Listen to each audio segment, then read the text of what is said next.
millions watched as these space-age heroes risked their lives on the new frontier. It was dangerous stuff, and their wives knew it. It was scary. I mean, when you stop and think the person you love is sitting on top of a rocket doing something that few have done. We thought, how can anybody be that brave?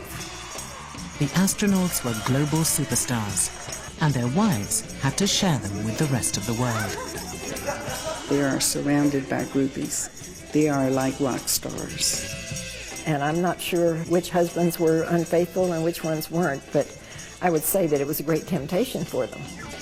They were thrown into a lifestyle that didn't mitigate well for good marriages.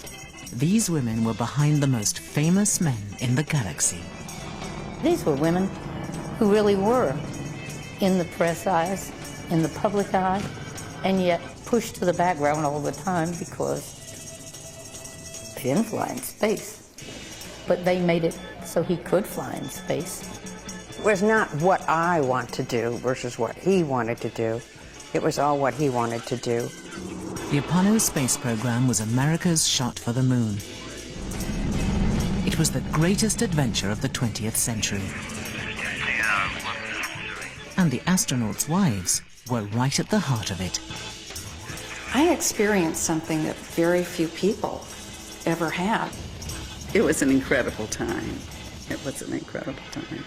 I'm so grateful that I got to be there and be a part of it.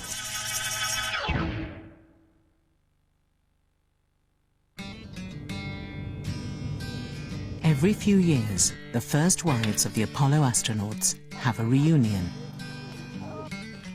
They've come from all over America, and this year they are getting together in Scottsdale, Arizona. It's been 40 years since the first moon landing, and these extraordinary women have agreed to tell us their story. They are the Apollo wives. My name is Claire Whitfield, and I was married to astronaut Rusty Schweickart. My name is Jane Dreyfus, Jane Conrad Dreyfus. My name is Barbara Butler, Barbara Cernan Butler. My name is Jan Evans. My name is Martha Chaffee. I'm Barbara Gordon. I'm Beth Williams. I think we're here to talk about Apollo wives, which I was many years ago, and I think I've gotten over it, finally.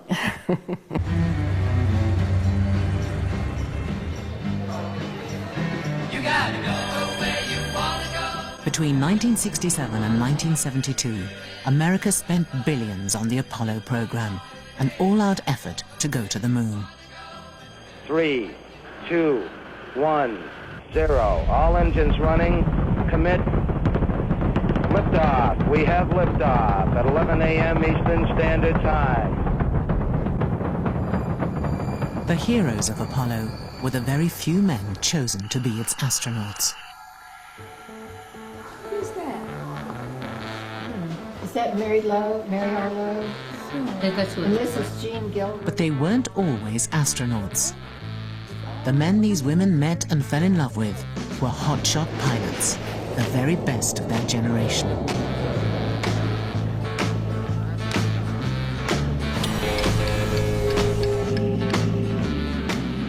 He was very cute. He was a fighter pilot, and he had a certain, a little arrogance that was very attractive at that age. When I met him, he was in the Navy. He was a Navy jet pilot. Used to say he was, 195 pounds of speed, dynamite, and deception. They were addicted to danger. That's sort of how I would put it. But that was part of their appeal, because we thought, how can anybody be that brave? Pete Conrad was the commander of Apollo 12 and the third human being to set foot on the moon. He had just joined the Navy as a fighter pilot when he married his first wife, Jane. At that point, I wasn't really afraid of flying because we hadn't had any deaths yet. But that began, and then I began to get more and more nervous about it. And then when he went to test pilot school, we had 10 of our friends killed in plane accidents that year. And so that really made that groove in my brain.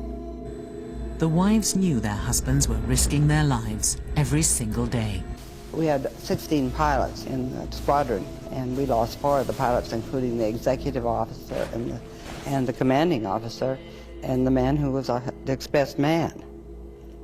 So it was kind of a rude introduction to the U.S. Navy for me. We lost 7 people in the month of May, and I would have to say loss was a big part of my life for a lot of years. One thing that was good, we never got in any fights with our husbands or tried to yell at them because we didn't know whether they were going to come home that night. This was the era when the Cold War was being fought on the furthest frontier, and the Russians were winning.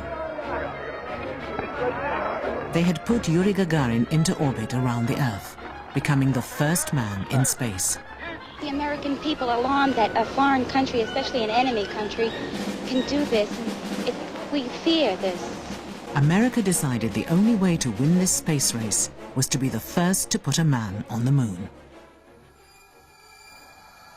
That man would turn out to be Neil Armstrong. But back in 1962, he was busy flying the fastest planes on the planet. He wasn't sure if he even wanted to be an astronaut. It was a harder decision for him than it was for his wife, Janet. Well, he eventually decided to apply for the astronaut program. That was a very difficult decision for him to make because he loved what he was doing. He finally made that decision on his own. It wasn't discussed with me, and I said, whatever you do, I'll go with you. I'll follow. There was never a thought of anything else. It was just assumed at that time that the wife went along and did what the husband wanted. It's not that way today, however. Times have changed. But, I was all for whatever he wanted to do. And there was a big envelope, thick envelope, arrived in the mail addressed to Ron, and I opened it. It said, you have the basic qualifications for astronaut training. Do you wish to volunteer? And if so, then fill out the forms and return them. I think it was within 10 days. And of course, there's no way I could even get this to Ron within 10 days. I volunteered him. The candidates were whittled down until only the best of the best remained. One day, Pete came home and he said, I have to go to Washington tomorrow. This is some special assignment. I don't know exactly what it is. And so he went in to take a shower, and I was watching television, and Walter Cronkite came on, and he said, a group of young men, military men, are going to Washington to be selected to be in a manned space program. And suddenly it hit me, and so I raced into the shower and I said, Pete, you're going to the moon. He got home from Vietnam on the 26th of April. He had to report to NASA the 2nd of May. And the washing machine never stopped. Life for the new recruits and their families was about to change forever. David Scott was one of only a handful of astronauts who would be selected for 2 Apollo missions. His first wife, Lurton, remembers when they got married. He had a Pontiac he wanted to sell. My dad was a Pontiac dealer by that time. And so his mother brought him over to talk to my mother about helping sell his car. And the joke was always that he took me as a trade-in. Being chosen as an astronaut meant moving to the nerve center of the manned space program in Houston, Texas. We moved to Houston, and of course for me that was great because I grew up in Texas. It was exciting. Very quickly the wives became friends, and there were about, 1, 2, 3, 4, 5, 6, 7 of us lived within a block of each other. The astronauts had come from across the United States. Now they all became next-door neighbors. For the wives, it was the beginning of friendships that would last a lifetime. It meant that you had lots of support. It meant that you weren't alone. It meant that if you had to go someplace really quickly, there were people that would take your children and you didn't have to worry about them. The wonderful women that I got involved with. I mean, you know, we had such a closeness then. The men were gone. And so who else did you have to lean on? The men immediately started a demanding training regime to prepare for their space flights. It meant they were constantly away from home and had almost no time at all for family life. When Pete was gone all that summer before his flight, I would take the boys out. I just did everything they wanted to do. It was sailing, and we saw all the John Wayne movies and all that sort of thing because I just had to turn into a boy. What else was I going to do? He was gone. He was just gone. And so I just ran the show. I had to keep the home fires burning. That was my job. Most of the wives were used to having their husbands gone. They were flying a lot. I know when we had hurricanes, they always had to fly the airplanes out, so we had to board up the windows and get ready for the hurricane. He would tell me he's leaving, and I'd say, where are you going? And he said, I can't tell you. I said, when are you coming back? And he said, I can't tell you. And I thought, okay. Even on the rare occasions when the men were home, their wives didn't always see them at their best. They'd come in on Friday night and they would be flying on 100% oxygen. They'd get home about 9 o'clock. You'd have dinner ready. And that oxygen would start to wear out of their system, and, you know, they'd fall asleep, practically fall asleep eating. You can't, I mean, they're so exhausted. You can't deny them that, and they just shove them off to bed. The wives were expected to be domestic goddesses, and they had to do it under intense public scrutiny. It's sort of like the politicians today. They have to have religion and they have to have a nice wife, and it just looks better for people, I guess. Well, I think they kind of realized that they were going to be looked up to as heroes, so they had to have a nice image. It was an image the wives were expected to maintain.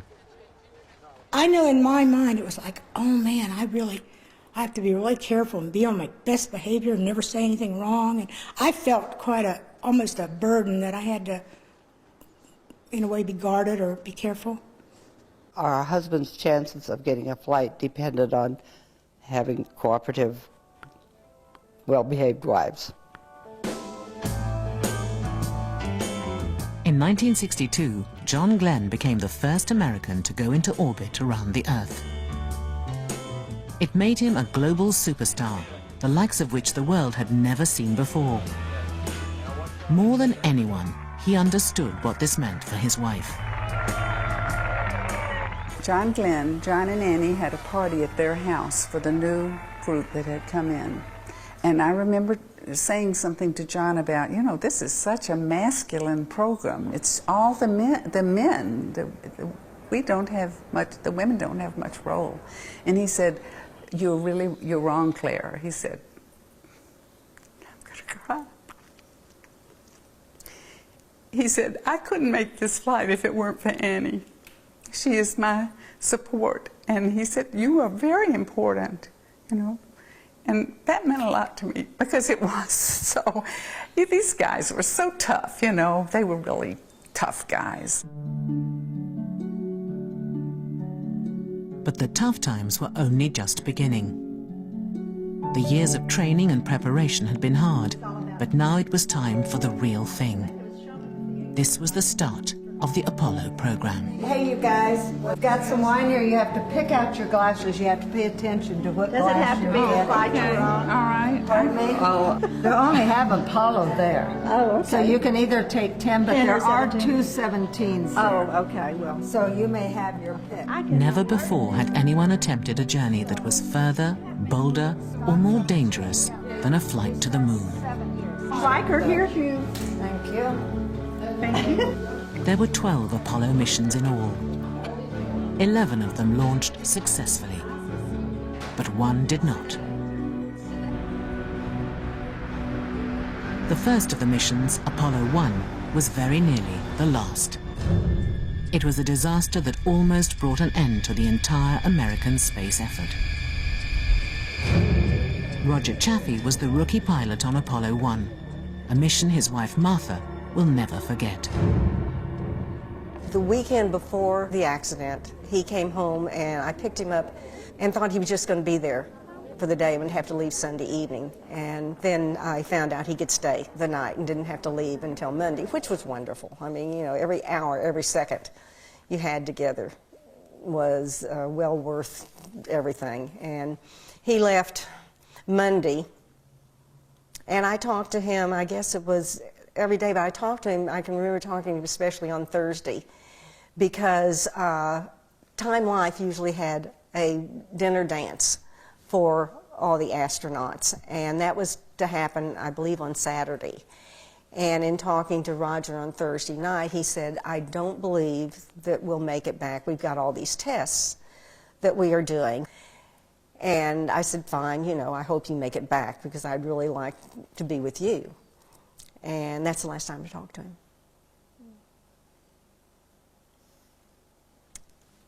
Last time.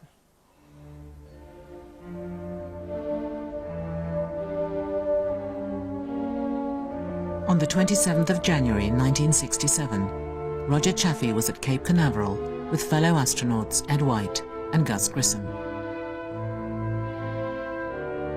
They were on the launch pad, conducting tests of the new Apollo spacecraft, which had been plagued with difficulties. Without warning, the highly volatile, pure oxygen environment inside the capsule burst into flames. The crew were trapped inside this inferno. All 3 men died. NASA quickly called the wives, not the wives of the crew who had died, but the wives who were their neighbors and friends. So I got a call from the Cape as saying there's been an accident on the pad, go over to Martha's house. And you know, we have this tradition in the military where if something's happened to your husband, somebody will come, either his boss or, you know, the squadron commander, somebody's going to come to your house and tell you. And so they were saying, go over there and be with Martha until somebody comes. I had to pretend until the person got there to tell her that her husband had been killed. I had to pretend there was nothing wrong, and it was so hard to do that.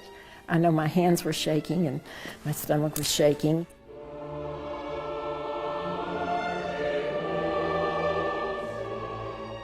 By the number of people that were showing up at my house, you knew. And finally, the TV was saying about an accident at the Cape, and so I had the children go in the other room. I didn't want them hearing anything like that. And then Mike Collins showed up at the door, and when I saw him, he said, I need to talk to you. And I said, I know, but I need to hear it. I'm sorry. And then he told me, and so I said, I've got to talk to my children. I need to tell them. And I took him back to the bedroom, and it's so hard. 5 and I think 3 1/2, they don't really understand. And I guess said, I don't think, Daddy's not going to be coming home. And I can't remember exactly everything that I did tell them. And of course, they didn't comprehend. He's not coming, okay, for 2 more weeks, or, they didn't really comprehend. It was a tragedy painfully close to home for everyone in this tight-knit community. It was a terrible time. It was a terrible time for the space program, but it was a really bad time for us. And we were with Martha every day. I mean, Gene went over there every night and took care of her books and everything because naturally, typical pilot, Roger didn't have all of his paperwork together. And I think I know Gene helped her with all that. And after that, I think it was a lesson for him because he did get all of his stuff in order. With the death of 3 astronauts, the neighborhood was left with 3 widows. I went over to see Pat White, whose husband had also died and whom I liked very much. And she fixed me a sandwich, and she was a zombie. But she had given me some milk to drink for lunch, and I had only drunk a little of it. So she poured my glass of milk back into her milk carton, and I thought, you know, she is totally out of it. And my heart went out to her, but I also thought to myself, I will never be like this. I'm going to build a life for myself so that if anything ever happens to Rusty, I will never be like this.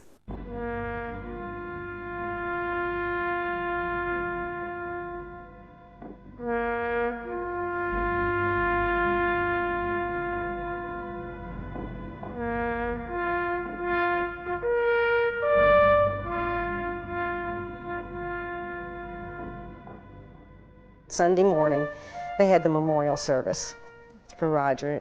And then on Monday, they had memorial service for Gus and memorial service for Ed, which I went to both of those. And it's just like a stab so many times.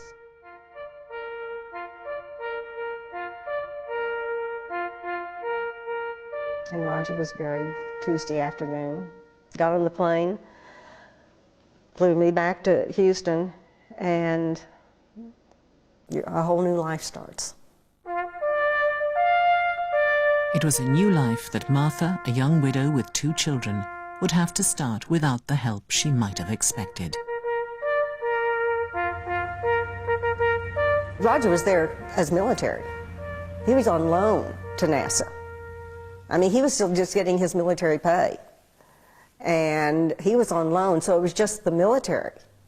Then I think I got $2,000. No, NASA did nothing. They buried him. I mean, I didn't have to pay for the expenses of getting to Arlington or the funeral that I know of. Gene was handling all my stuff, but I think they did that. They did that, but there was no compensation from NASA at all. At all. But even in the face of her loss, Martha never stopped supporting the space program. Roger loved what he was doing. I just wish he could have been around to see the lunar landing. He was there. He was there. After the tragedy of Apollo 1, the entire space program was grounded until the cause of the fire could be found and fixed. It took almost 2 years before NASA was ready to risk sending men back into space. They were under enormous pressure to succeed. Back in 1961, President Kennedy had announced to the world that America would land a man on the moon by the end of the 60s. I believe that this nation should commit itself to achieving the goal before this decade is out of landing a man on the moon and returning him safely to the Earth. Apollo relaunched with only 15 months of the decade remaining, so each mission would have to do more and in far less time. There was no room for error. The world watched in awe and wonder as the rockets went up in quick succession. You have to see a flight in person to really appreciate it, because when it's on a television screen and you can put your hand up and block it, it's not so overwhelming.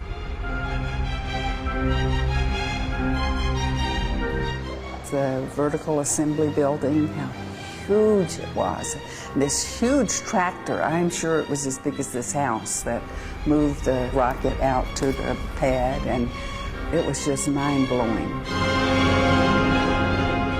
Then you waited, and you wait and wait and wait and wait until you're just frantic, and then the thing takes off, and the ground shakes, everything shakes, you shake, and you're just so tense, and it's totally amazing, you know, just incredible.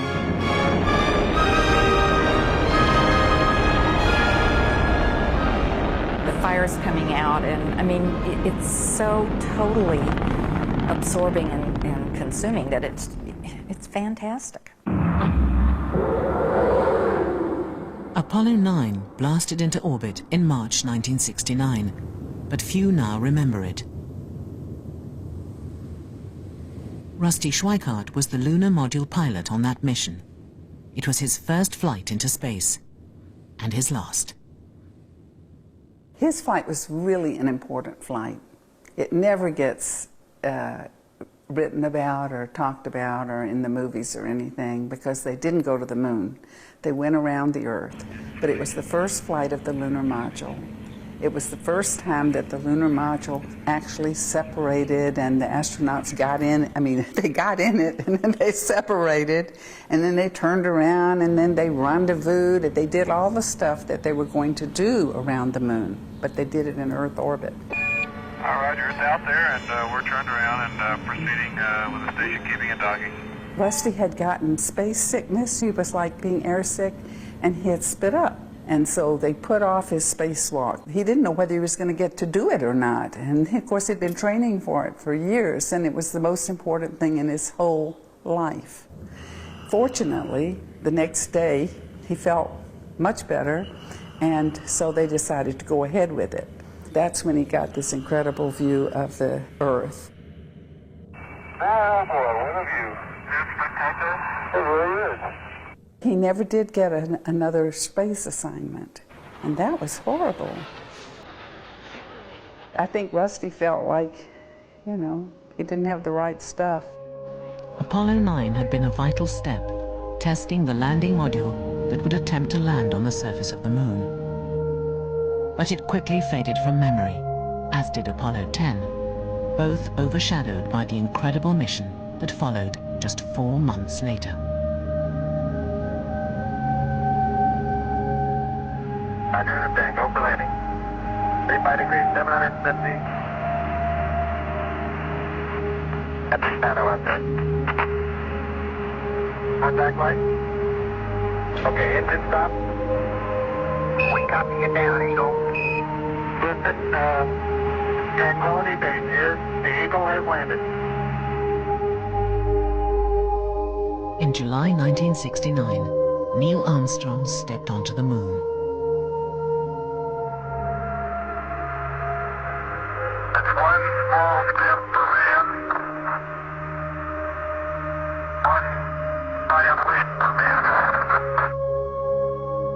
Among the hundreds of millions of people watching from Earth was Neil's wife, Janet.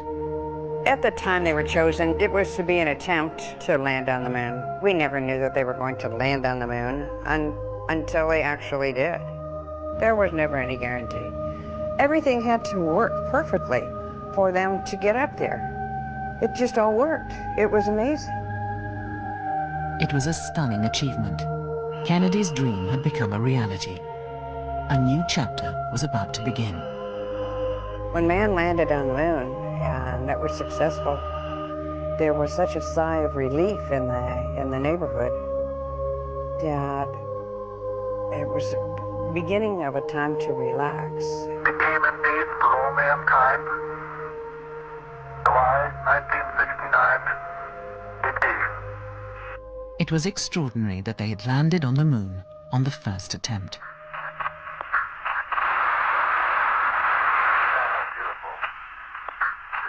Further missions had already been planned, and the next crew to go up was commanded by Pete Conrad.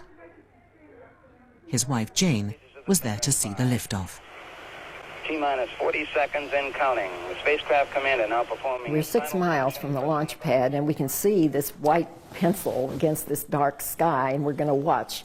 3, 2, 1, ignition, liftoff. We have liftoff, 11:22 a.m. Eastern Standard Time. And this white thing starts to rise in the sky, and at that moment, 2 big jagged lightning bolts go right into the spacecraft. We've got your GDC. Okay, we just lost the platform, gang. I don't know what happened here. We had everything in the world drop out. Roger. There was a photograph taken of me and my family at this point, just as the lightning struck. And my face sort of looked like halfway between expectation and, fear. And my kids their reaction was much faster because you could see that they were just horrified. After a stormy start, Apollo 12 went on to be an almost perfect mission. And being second, they could have a lot more fun.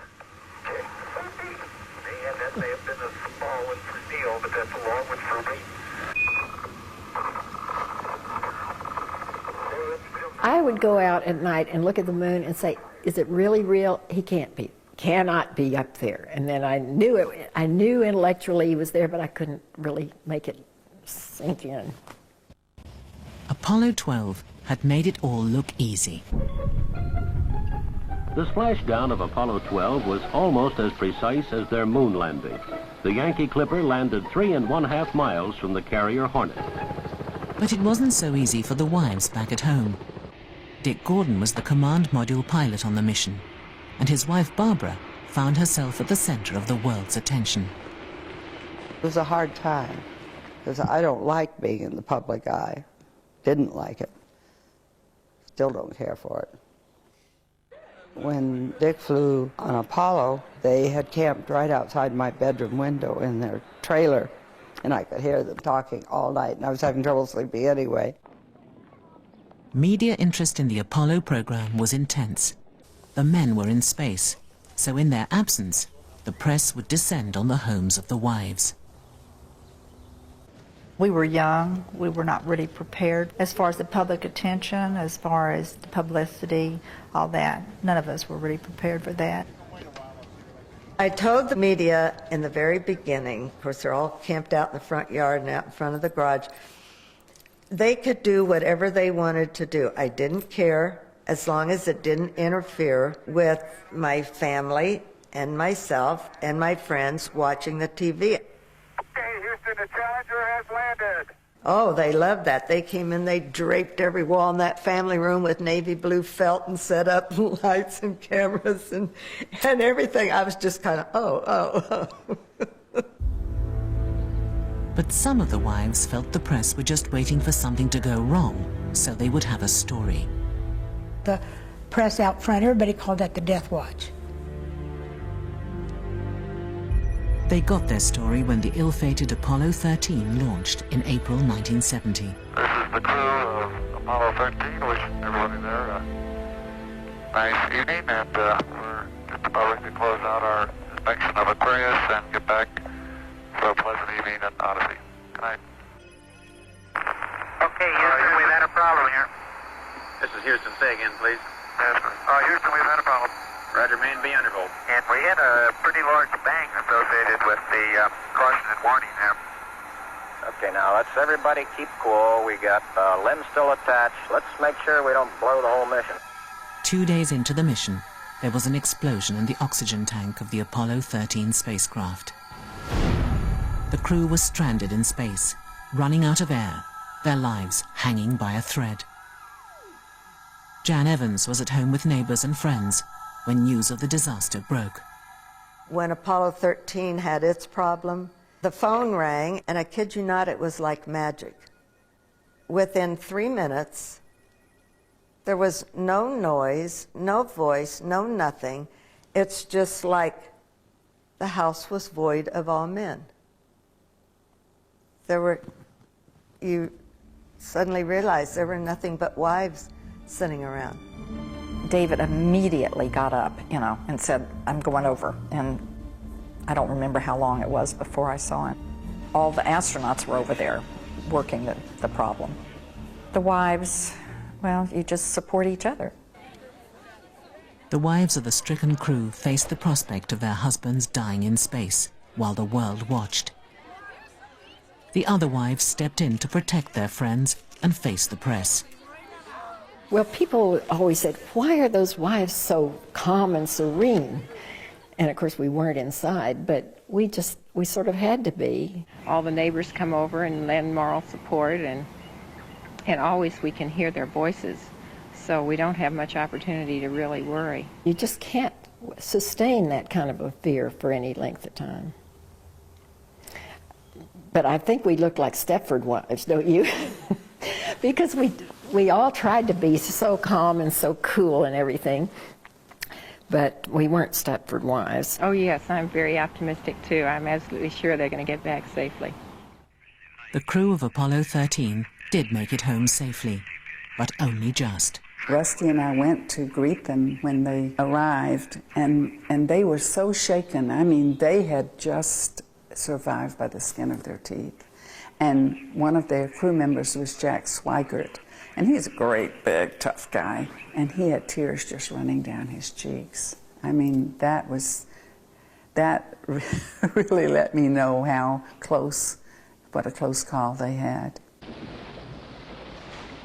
Apollo 13 was a reminder of the constant danger all the men faced.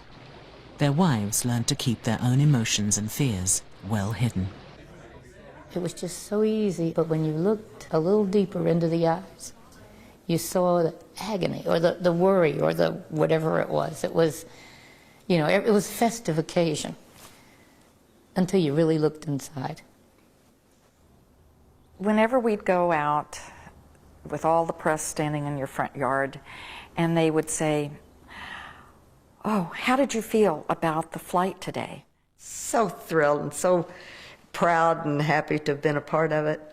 Just, You know, you're proud, your husband did a good job, you're thrilled that they didn't have a problem on the flight, and I'm happy. But anyway, there are just so many things you can say. What the hell else are you going to say? I'm screaming in my pillow. I'm tired. I'm exhausted. You people are messing up my grass that I worked so hard to plant. You know, what are you going to say? It just became like the password.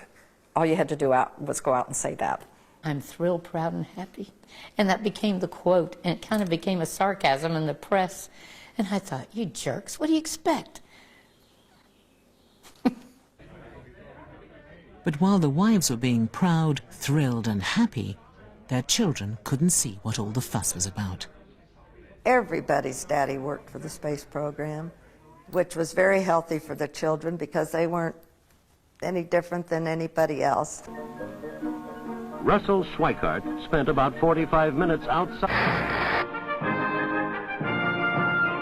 They were actually much more interested in Star Trek than in the real space flights. Like, you tried to get them to come watch a launch and they would not be very interested. But call them to supper during Star Trek and you had a problem, you know. The children weren't always impressed by what Dad was doing in space, but sometimes it scared them.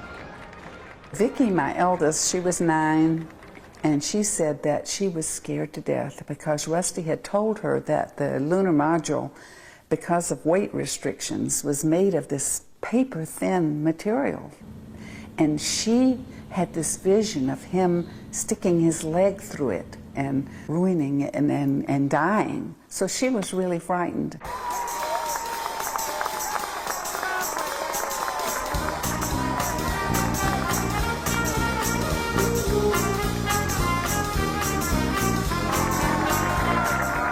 It wasn't all fear in the space program. We got a lot of perks.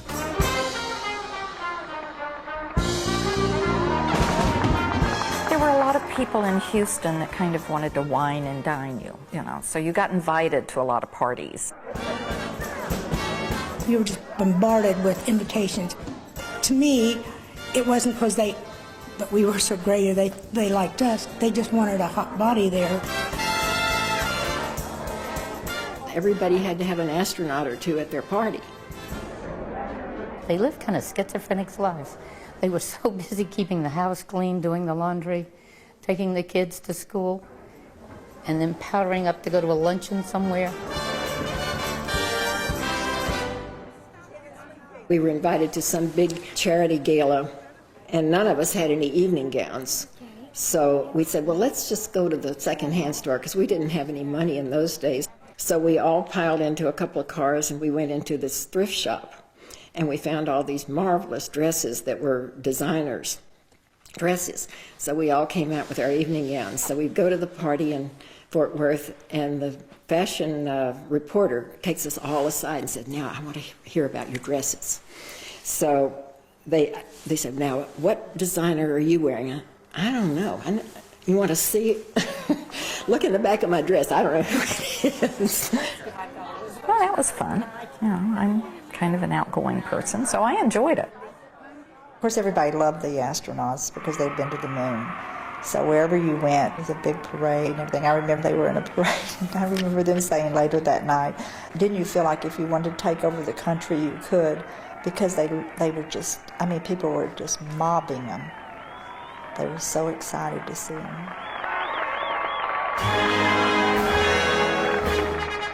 The whole nation adored them, and all the astronauts ended up at America's top table. We went to the White House for dinner. When everyone went to sit down, I sat down on the sofa and Nixon sat down on one side and Agnew on the other. And I'm sitting there thinking, let's see, what kind of really intelligent remark can I make? I mean, you know, they don't want to know what my kids did last week. We had dinner at the Nixon White House.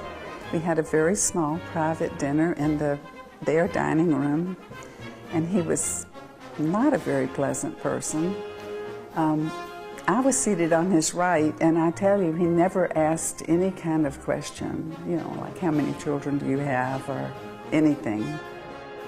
You know, I was, probably 29 years old, and it's pretty amazing. Maybe that's why it was easy, because when you're young, you adapt to things. It wasn't just at home that the astronauts became instant heroes. From the moment they splashed down, the whole world wanted a piece of them. After the flights, all different astronauts made wonderful round-the-world trips, met all the heads of states. We were taking them presents of moon rocks, and we presented them to kings and queens and emperors and emirs around the world. We went around the world and around the equator in 28 days. We slept in 23 different beds. So, I mean, it was work, you know. The fellas, it was rough.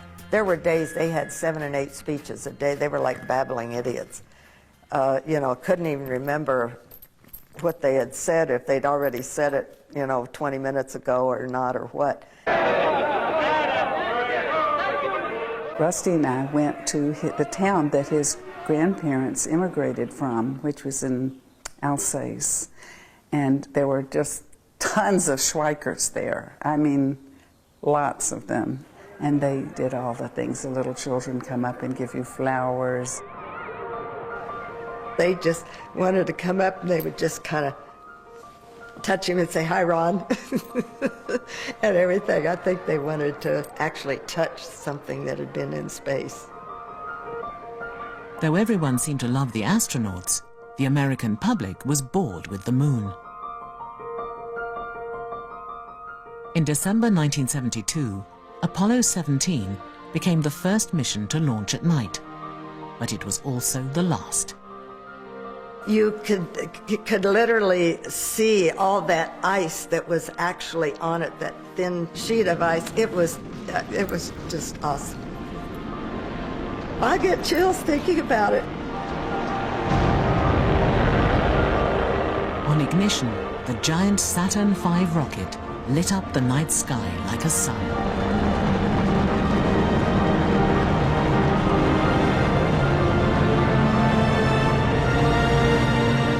Oh, when that thing went, We were at the Cape for the liftoff, and it was so beautiful. And we were near a lake, and when the rocket lifted off, it was like a little past midnight. the vibration and the rumbling, and it woke up all fish. They were just thrashing and leaping out of the water. It was hard, not because you had never seen such a sight as that before. It's just absolutely beautiful, but to think that the vibration of the earth from that sound of the rocket, it was amazing. Hey, John, this is perfect with the LIM and the rover and you and the old flag.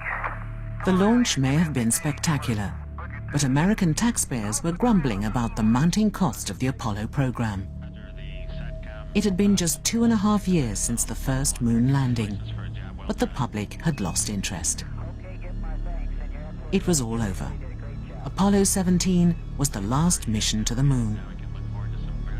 No one has been back since. Hippity-hoppity, hippity-hoppity, hippity-hopping over hill and dale. I was strolling on the moon one day. Barbara's husband stepped off the moon and into history. He was the last man on the moon. His footprints there, the last one there. He has that title of being the last man on the moon, so that until somebody else is there, he'll always have that. 2, 1, ignition. Right away, Houston. Since Apollo, no manned missions into space have ever gone further than a few hundred miles into Earth orbit. In their epic journeys to the moon, the Apollo astronauts had traveled more than 250,000 miles from the Earth.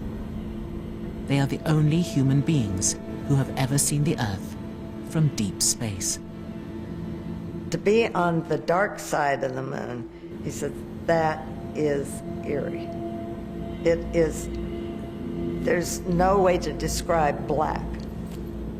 There's no moonshine, earthshine, no stars. I mean, it's a total black void. And then you come and you have Earthrise.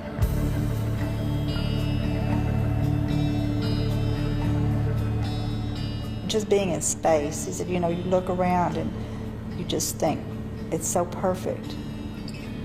It couldn't have been created by accident. To see the whites of the clouds and the blues of the oceans and the browns and rusts of the continents, and to watch the Earth rotate. Lucky man, fortunate man. I think it changes them. One of the men, I got really religious. I don't think Pete seemed one bit different when he came back. I guess he always thought he was a hero from the time he was born.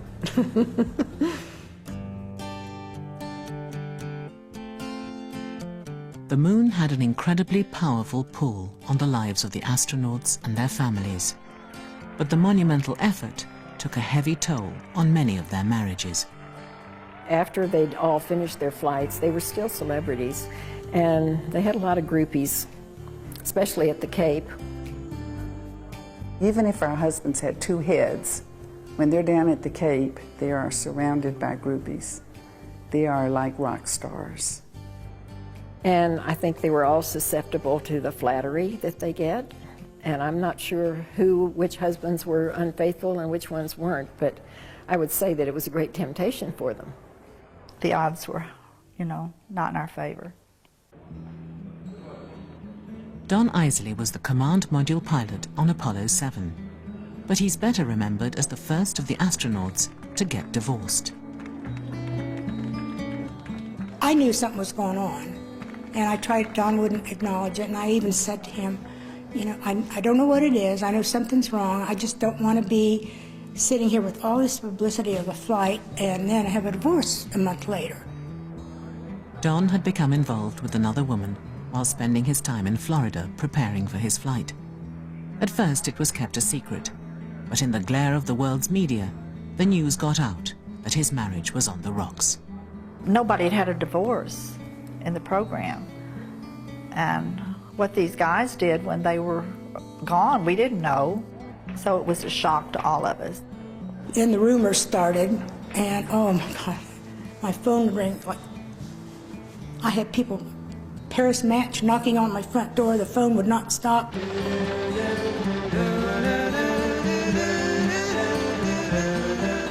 It's pretty humiliating to have a divorce and announce in every newspaper and every television program and every magazine, and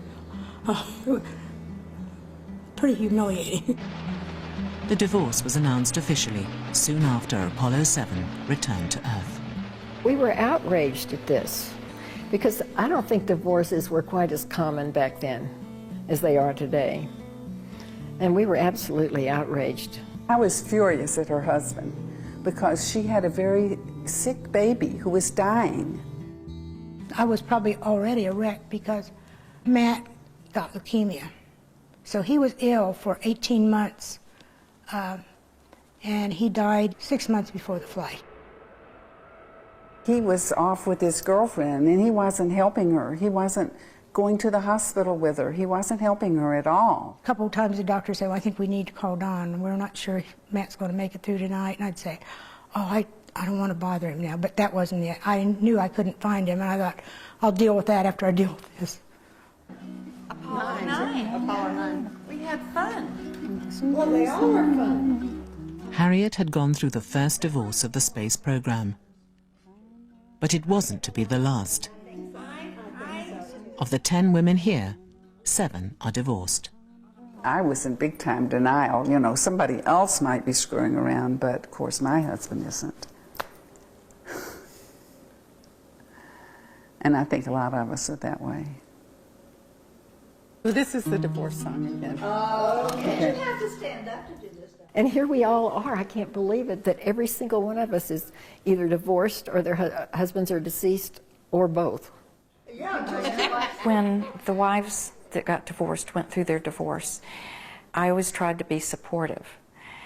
But it wasn't until I went through my divorce that I realized how really painful it was. Oh, I like that one. When Claire's marriage broke up, she found a unique form of therapy to help her through. She turned to her ukulele.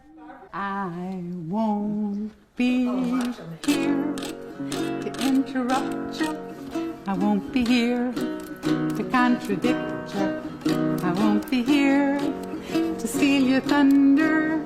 You can be macho man on your own. No, you can be macho man in your airplane. You can be macho man on your computer. You can be macho man in your sports car. You can be macho man on your own. We had a nice divorce, if that's possible. I mean, no divorce, but I remember our friends always saying, well, if we ever get a divorce, we want it to be like yours and Jane's, because we're good friends, because we'll always love each other.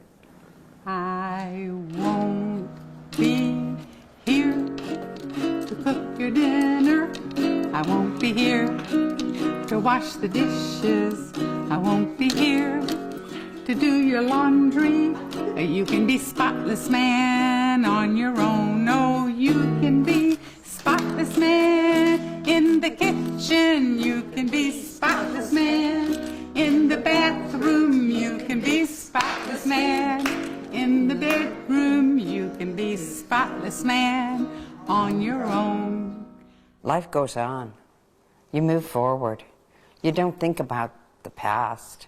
I won't be here to have opinions. I won't be here to say what I think. I won't be here to keep my mouth closed. You can be right on your own. No, you can be right about the children. You can be right about the money. You can be right about the universe. You can be right on your own. No, you can be macho man in your airplane. You can be spotless man in the bathroom. You can be right about the universe. You can be macho man on your own. She can't get up now. I knew her when she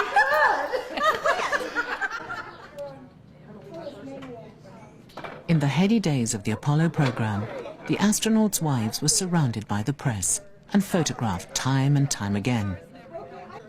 But in the 4 decades since, the women have slipped from the limelight.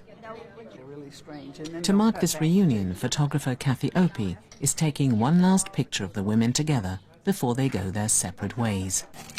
What did your kids think about their dads in terms of what they were doing? Everybody different. Everybody that lived down there, throughout the whole area, somehow or their dad was involved with the space program. But none of your kids married one another or any of that. That would have been wonderful. I actually really imagine them kind of scattered like rocks to a certain extent within the landscape. Well, just out of curiosity, who has a moon rock? No one. Nobody. No one. Nobody has a million. But I'll be happy to sell you one. I got a yard full of them. At a really good price. Oh, yeah. Right? Oh, yeah. They seem like they have a great rapport with one another in terms of their friendships. I think they're a pretty amazing group of women. Is everybody comfortable? Though these women lived through the most incredible events of the 20th century, it took years before they themselves realized what they had shared. 20 years went by before we had a chance to regroup and find our memories together and all the things that we had shared together. But it wasn't until, I think it was 1992, that we had our first gathering together. That weekend was absolutely fabulous. Everybody unburdened that they'd never said before. All these things that came pouring out of them. It was wonderful seeing everybody and getting together again. And we talked and talked and talked. Talk. It was fabulous. And that way we got very close. Any hierarchies here? Is there hierarchy? Apollo may have been responsible for many of their marriages falling apart, but it is the very thing that now brings these women together. It's really nice to be with people that you can be so free and talk about a subject that very few people can really understand. Do you want to play somebody right there? Well, we all have in common that we lived through this amazing time together where, I mean, it's like people who've been shipwrecked together, or, you know, you have this in common. After years of supporting their astronaut husbands, the Apollo wives are now looking out for one another. Okay. Is everybody comfortable? Everybody doing good? I mean, these were women who really were in the public eye and yet pushed to the background all the time. To find out more about the Apollo moon missions, log on to the BBC's archive website. Next tonight, we head to the land of my fathers, where Rob Brydon's having a bit of an identity crisis.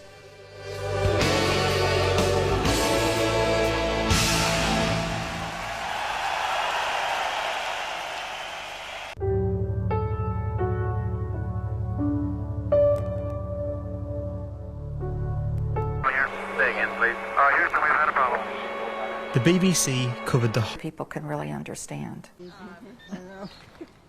you want to play somebody right there? Well, we all have in common that we lived through this amazing time together where, I mean, it's like people who've been shipwrecked together, or, you know, you have this in common. After years of supporting their astronaut husbands, the Apollo wives are now looking out for one another. Okay. Is everybody comfortable? Everybody doing good? I mean, these were women who really were in the public eye and yet pushed to the background all the time. I just never think they've gotten the credit they deserve, because I think the whole thing ran smooth, mostly because of them. And just turn your head.